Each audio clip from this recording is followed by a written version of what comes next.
Hey guys, तो आज मैं आप लोगों के लिए बहुत ही यूज़फुल से टिप्स और ट्रिक्स लेकर आई हूँ जिससे कि आपका किचन, घर और आप सब लोग बहुत ज़्यादा खुश होने वाले हैं। हमेशा किचन जो है साफ-सुथरा रहेगा एंड आपका रूम भी हमेशा नीट एंड क्लीन रहेगा। तो कुछ ऐसे ही टिप्स एंड ट्रिक्स आज इस वीडियो में शेयर कर रही हूँ। सो प्लीज़ वीडियो को पूरा देखिएगा। वीडियो पसंद आए तो बस वीडियो को लाइक, शेयर एंड सब्सक्राइब कर दीजिए। तो गाइस यहाँ पर देखिए इस तरीके की फ्लैट स्लीपर्स हम लोग अक्सर मतलब पहनते हैं, ठीक है? कई बार इन्हें पहनकर बाहर भी जाते हैं। बहुत से लोगों को हील्स पसंद नहीं आती, तो मैं भी ज़्यादातर फ्लैट ही स्लीपर्स पहनती हूँ एंड ज़्यादा हो तो मैं मोजरी वगैरह पहनती हूँ। हील्स बहुत कम यूज़ करती हूँ, लेकिन कई बार क्या है ना कि बहुत सिंपल सी लगती हैं, तो आप इनमें ना घर पे ही हेयर स्टाइल कर सकते हैं। जैसे हमारे ये इयरिंग्स होते हैं ना, बुंदे टाइप इयरिंग्स स्टोन वाली, ठीक है? तो कई बार क्या होता है कि आप उनको वेयर नहीं करते हैं। अब ये देखिए मेरे ठीक है, लेकिन ना मैं इनको वेयर नहीं कर पाती क्योंकि ये ना थोड़े उठे हुए से हैं और मेरे कान के जो होल हैं काफ़ी ज़्यादा बड़े हो गए हैं, तो वो ये अच्छे से आते नहीं हैं, तो मैं इनको वेयर नहीं करती। लेकिन अगर आप अपने नॉर्मल इयरिंग को डालना चाहते हैं जिनको आप पहनते हुए, तो भी आप डाल सकते हैं इस तरीके से।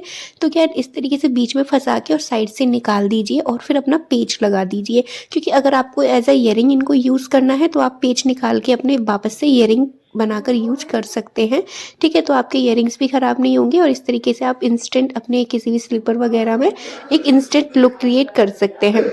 बट मैं यहाँ पर इनको यूज़ ही नहीं करने वाली हूँ, तो मैं यहाँ पर इनको ग्लू गन से और स्टिक कर देती हूँ, इसलिए मैंने यहाँ पर पेच नहीं लगाए। आप पेच लगा सकते हैं। पेच लगाने से ये होगा कि आप इन्हें बाद में भी यूज़ कर सकते हैं एज अ ईयरिंग, ठीक है? तो यहाँ पर इस तरीके से मैंने इनको अच्छे से स्टोन चिपका दिए हैं। अब ये हमारे इस तरीके से बन के तैयार हो गए हैं। तो अब आप इनको कहीं पर भी किसी भी गैदरिंग वगैरह में भी अगर वेयर करते हैं ना, तो ये बहुत सुंदर लगते हैं। तो इस तरीके से किसी भी चीज़ में आप इंस्टेंट लुक दे सकते हैं। इस तरह की बेली वगैरह में भी लगा सकते हैं। बेली में लगाकर अंदर से पेच लगा दीजिए, तो भी अच्छे से लुक क्रिएट हो जाता है।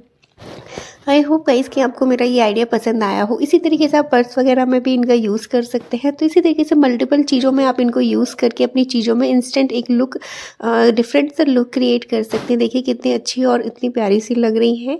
नॉर्मल स्लीपर में भी आप इस तरीके से कर सकते हैं। तो गाइस नेक्स्ट टिप्स है यहाँ पर कि अक्सर हमारे फ़ैन वगैरह हैं बहुत ज़्यादा गंदे हो जाते हैं, जिनको क्लीन करना काफ़ी ज़्यादा मुश्किल होता है। सबसे ज़्यादा डिफ़िकल्ट काम होता है, क्योंकि एक तो हमारे सीलिंग फ़ैन होते हैं तो उन्हें तो बहुत ही ज़्यादा हो जाता है। तो यहाँ पर मैंने ना फ्लेक्सिबल वायर्स लिए हैं। ये आपको किसी भी स्टेशनरी पे ईज़िली मिल जाएँगे। ओनली 2 रुपीज़ का एक आता है, तो आप 2-3 बाय कर लीजिए।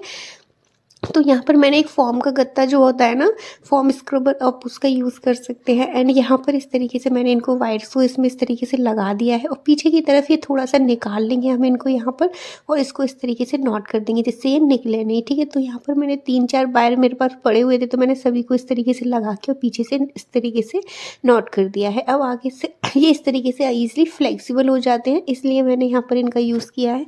अब यहाँ पर इसको थोड़ा-सा और लुक क्रिएट करने के लिए, मतलब यहाँ पर इस तरीके से ये निकले नहीं, इसलिए मैं यहाँ पर इस तरीके से कपड़े से इनको बांध दे रही हूँ और यहाँ पर इस तरीके से टेप लगा के इसको तैयार कर दूँगी। और इसके बाद मैंने यहाँ पर बाइफल लिया है, ठीक है? आप बाइफल ले सकते हैं। अगर आपके पास कोई और डंडा वगैरह है तो आप वो ले सकते हैं। मैंने बाइफल इसलिए यूज़ किया क्योंकि इसमें होल होता है, तो हम इसमें ईज़िली इसके अंदर जो हमने स्क्रबर बनाकर तैयार किया है वो हम इसमें ईज़िली डाल सकते हैं। इस तरीके से देखिए। सॉरी, थोड़ी-सी लाइट चली गई थी इस टाइम, तो मैं थोड़ा-सा कम लाइट में ही बना रही हूँ, इसलिए आपको थोड़े पिक्सेल वैसे दिख रहे होंगे। बट यहाँ पे देखिए अच्छे से आपको इसमें डाल देना है। इसमें मैंने कपड़ा इसलिए लगाया है जिससे ये अच्छे से फिक्स हो जाए एकदम से टाइट। और इसकी वजह से ना, ये देखिए आपको पहले फ़ैन की हालत दिखाती हूँ कि फ़ैन कैसा है। एक्चुअली क्या है ना, इस टाइम फ़ैन बंद रहता है, तो जब हम लेटते वगैरह हैं तो बहुत ज़्यादा गंदा-सा दिखता है। और ये देख सकते हैं कितने डाले इसके जितने भी विंग्स हैं और सारे के ब्लैक से हो रखे हैं यहाँ पर। बट आप इस स्क्रबर से बहुत ईज़िली से कर सकते हैं। इसके धूल डस्ट वगैरह आप सब हटा सकते हैं। आप देख सकते हैं किस तरीके से यहाँ पर है। जो मोटी-मोटी डस्ट है वो यहाँ पर नीचे गिर रही थी, बाकी की जो भी है ना इसमें, अगर आपके में हल्की सी, मेरा तो बहुत ही ज़्यादा फ़ैन गंदा था, अगर आपका हल्के-फुल्के गंदे हैं तो ये धूल बिल्कुल भी नहीं आती, क्योंकि स्क्रबर अपने अंदर ही धूल ले लेता है। लेकिन इसमें जो पीछे की साइड लगे हुए थे, लटके हुए थे, फ़ोम जैसी गंदगी हो गई थी। ये देखिए कितना ज़्यादा स्क्रबर गंदा हो गया है। तो सारी जो डस्ट है वो अपने अंदर ही इसमें रख लेता है। जो मतलब बारीक वाली डस्ट होती है ना, तो उसको ये बाहर की तरफ नहीं फेंकता है, बल्कि अपने अंदर ही समेट लेता है।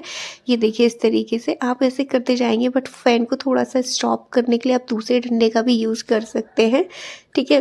और इस तरीके से इसको, विंग्स को इस तरीके से फ्लेक्सिबल में मोड़ के आप ऊपर की तरफ से भी फ़ैन को क्लीन कर सकते हैं। इस तरीके से बहुत ईज़ी से फ़ैन क्लीन हो जाता है। तो यहाँ पर मुझे बार-बार कैमरा सेट करना पड़ रहा था, इसलिए बार-बार मुझे नीचे की तरफ गिर रहा था ये।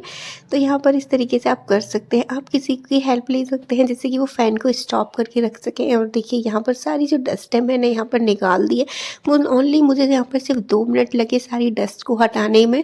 और यहाँ पर मैंने अभी गीले-गीले कपड़े से बिल्कुल भी नहीं किया है, सिर्फ इसी से डस्ट ही डस्ट हटाई है, यहाँ पर आप देख सकते हैं। नेक्स्ट है, यहाँ पर ना चाहते हुए भी हमारे पास कई बार हमसे मिस्टेक हो जाती है एंड हमारे पैन, कुकर वगैरह इस तरीके से जल जाते हैं, जिनको क्लीन करना काफ़ी ज़्यादा डिफ़िकल्ट होते हैं। हम यही सोचते रहते हैं अब ये साफ़ होगा भी या नहीं। तो आज आपको ऐसी ट्रिक्स बता रही हूँ जिससे आप इनको ईज़िली बिना किसी मेहनत के सिर्फ 2 मिनट में क्लीन कर सकते हैं। देखिए कितना ज़िद्दी स्टेन लगा हुआ है, बिल्कुल फिंगर्स में नहीं आ रहा है, एकदम से तले से ये जम चुका है और इस स्पून वगैरह से खर्चने पर भी नहीं निकल रहा था। तो फिर मैंने सोचा चलो एक ट्रिक फ़ॉलो करते हैं। तो यहाँ पर सबसे पहले आपको यहाँ पर 2 कप पानी डालेंगे हम यहाँ पर।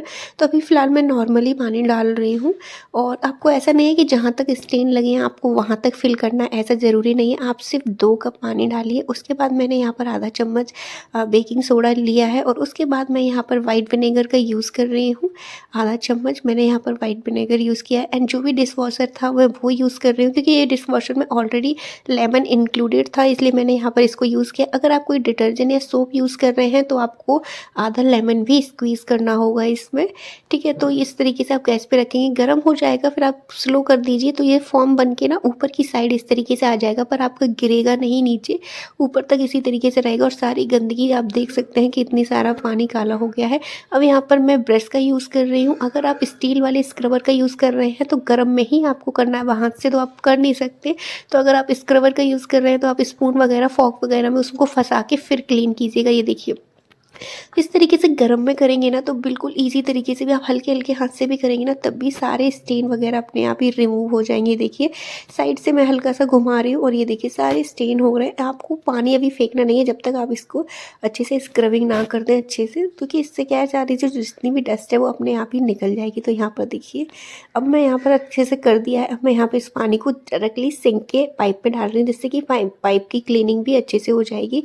और ये देखिए अब उसी को मैंने हल्का हल्का सा यहाँ पे रफ़ किया है और ये देखिए अच्छे से क्लीन हो गया। उसके बाद आप एक बार अपने डिश वॉशर से और स्टील वाले स्क्रबर से इसको अच्छे से आगे पीछे से भी वॉश कर दीजिएगा, क्योंकि हमने पीछे ब्रश नहीं लगाया था। और ये देखिए आपका पैन फिर से वापस से नई की तरह चमकने लगेगा। तो आप इस तरीके से क्लीन कर सकते हैं। और उसके बाद यहाँ पर जो भी आपके डिश वॉशर में जो हमारे पास स्क्रबर का जो लगा हुआ था ना पानी, वो भी आप उससे अपनी सिंक क्लीन कर सकते हैं। इससे सिंक बहुत अच्छे से क्लीन हो जाती है, एकदम से शाइन सी क्रिएट हो जाती है। तो ये देखिए सिंक भी कितने अच्छे से क्लीन हो गई है। इसी के साथ साथ मैं आपके साथ नेक्स्ट टिप शेयर करूँगी। कई बार क्या होता है कि हम लोग कोई भी दाल वगैरह या राशन की कोई भी ग्रोसरी का सामान फिल करके अपने बॉक्सेस में रख देते हैं, लेकिन बाई चांस कई बार बच जाता है, ज़्यादा क्वान्टिटी में होता है, तो हम इसको नॉर्मल इस तरीके से गांठ लगा के आप रख देते हैं, ठीक है ना। और कई बार ऐसा होता है कि हमारा किचन छोटा होता है तो हम बहुत सारी चीज़ों को ऐसी पॉलीथीन में ही रखा रहने देते हैं।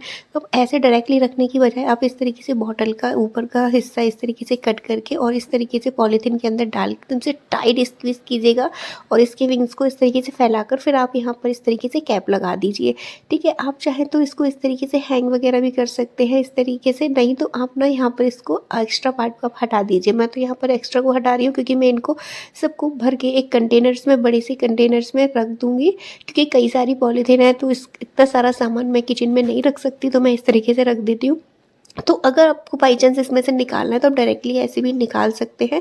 बस आपको इस तरीके से खोलना है और ये देखिए यहाँ पर इस तरीके से आप दाल वगैरह निकाल लीजिए एंड आफ्टर यूज़ आप इसको फिर से इस तरीके से क्लोज़ करके रख दीजिए। एंड कई बार क्या होता है फिर आपको जैसे बॉक्स वगैरह में वापस से फिल करनी है तो भी आप बहुत ईजी तरीके से फिल कर सकते हैं। बिल्कुल एक भी दाना आपका ज़मीन में नहीं फैलेगा और ये बहुत ईजी तरीके से आप इसमें पलट सकते हैं। तो जब भी आप ग्रोसरी का सामान अगर डिब्बों वगैरह में फिल करें तो आप इस तरीके से एक टुकड़ा काट के रख लीजिए और इस तरीके से कर सकते हैं। अब इस टुकड़े को आपको फेंकने की ज़रूरत नहीं है, आप वापस से इसमें कैप लगाकर इसी में रख दीजिए। तो क्या है कई बार आपको जैसे सब दाल वगैरह निकालनी है तो आप इसी से इस तरीके से पोर करके निकाल सकते हैं। बेसन वगैरह के बॉक्स में भी डाल दीजिए, तो क्या है चीज़ें निकालनी बहुत ज़्यादा ईजी हो जाती हैं। तो इस तरीके से आप दाल वगैरह को ज़्यादा टाइम तक चलाने के लिए आप इसमें लौंग ज़रूर डाल के रखिएगा, इससे बहुत टाइम तक ख़राब नहीं होती हैं। तो इस तरीके से एक बॉटल का यूज़ करके आप अपने किचन को बहुत अच्छे से स्मार्ट किचन बना सकते हैं। तो गाइस ये थे मेरे आज के useful tips and tricks. I hope कि आपको पसंद आए हो तो प्लीज़ वीडियो को लाइक और चैनल को सब्सक्राइब कर लीजिएगा। फिर मिलेंगे अपने ऐसे किसी नेक्स्ट वीडियो में। Till then bye bye.